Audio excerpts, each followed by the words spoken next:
آج ہم ایوب علیہ السلام کا واقعہ سنیں گے۔ ایوب علیہ السلام اللہ کے ایک ایسے نبی تھے جن کو اللہ نے بہت آزمایا، پر ایوب علیہ السلام نے اتنا بہترین صبر کیا کہ اس کی مثال اللہ نے قرآن میں دی ہے۔ اگر آپ کو پروفٹ سیریز میں انٹرسٹ ہے تو پلیز میرے چینل کو سبسکرائب کر لیجئے۔ چلیے شروع کرتے ہیں with the real life story of prophet Ayub علیہ السلام۔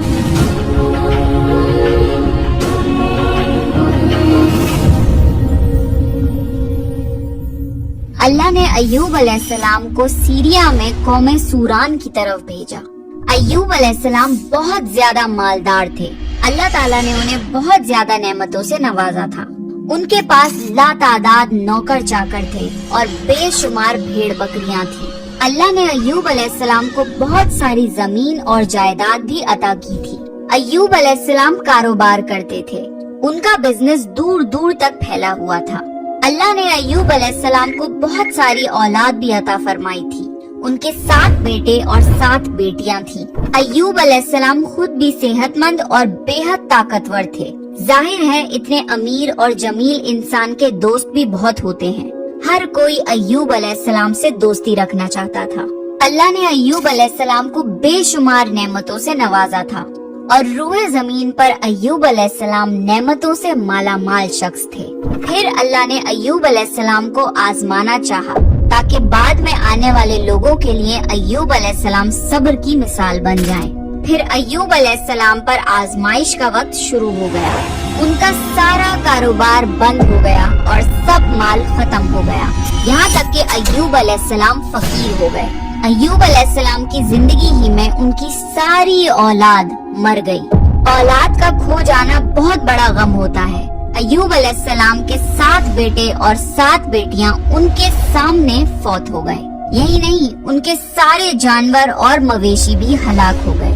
اس کے ساتھ ساتھ ایوب علیہ السلام سے ان کی صحت بھی چھین لی گئی اور وہ شدید مرض میں بیمار رہنے لگے۔ بیماری اس قدر شدید تھی کہ ایوب علیہ السلام چلنے پھرنے سے بھی معذور ہو گئے، یعنی پیرالائز ہو گئے۔ ان میں اٹھنے تک کی صلاحیت نہیں بچی، یہاں تک کہ ان کی باڈی کے مسلز کھلنے لگے۔ ایوب علیہ السلام کی آزمائش انتہا کو پہنچ گئی۔ اب ان کے سارے دوست ان کا ساتھ چھوڑنے لگے۔ انہیں یہ خوف تھا کہ یہ کہیں پھیلنے والی بیماری نہ ہو اور ایوب علیہ السلام کی بیماری انہیں بھی نہ لگ جائے۔ اس طرح سب دوست اور رشتہ دار ایوب علیہ السلام کا ساتھ چھوڑ گئے۔ ایوب علیہ السلام کی خدمت کے لیے بس ان کی بیوی رہ گئی۔ وہ بہت وفادار بیوی تھی۔ وہ ایوب علیہ السلام کی خدمت کرتی تھی، انہیں کھلاتی پلاتی تھی اور انہیں نہلاتی بھی تھی۔ پھر نوبت یہاں تک پہنچی کہ سارا مال بالکل ختم ہو گیا، بیچنے کے لیے بھی کچھ نہیں بچا تھا۔ پھر ایوب علیہ السلام کی بیوی نے لوگوں کے گھروں میں نوکرانی کا کام کرنا شروع کیا تاکہ کچھ کما کر لا سکیں اور اپنے شوہر کی دوائی اور خدمت پر خرچ کر سکیں۔ ایوب علیہ السلام پر یہ آزمائش 1-2 مہینے نہیں بلکہ پورے 12 سال جاری رہی۔ ایک روایت کے مطابق آزمائش کا یہ عرصہ 18 سال تھا۔ اللہ عالم۔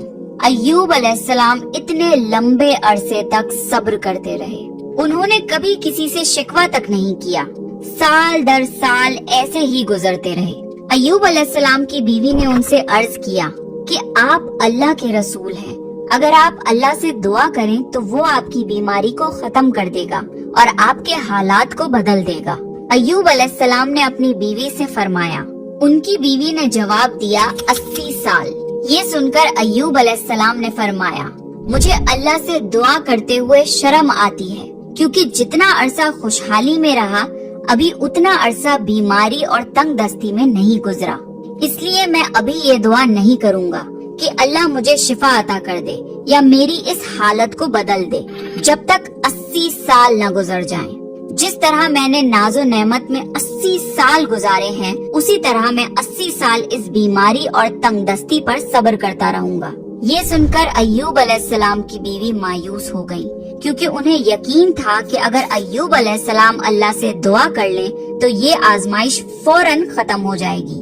اب نوبت یہاں تک آ گئی تھی کہ لوگوں نے ایوب علیہ السلام کی بیوی کو کام دینے سے انکار کرنا شروع کر دیا تھا، اس ڈر سے کہ کہیں ایوب علیہ السلام کی بیماری ان کی بیوی کے ذریعے ان لوگوں کو بھی نہ لگ جائے۔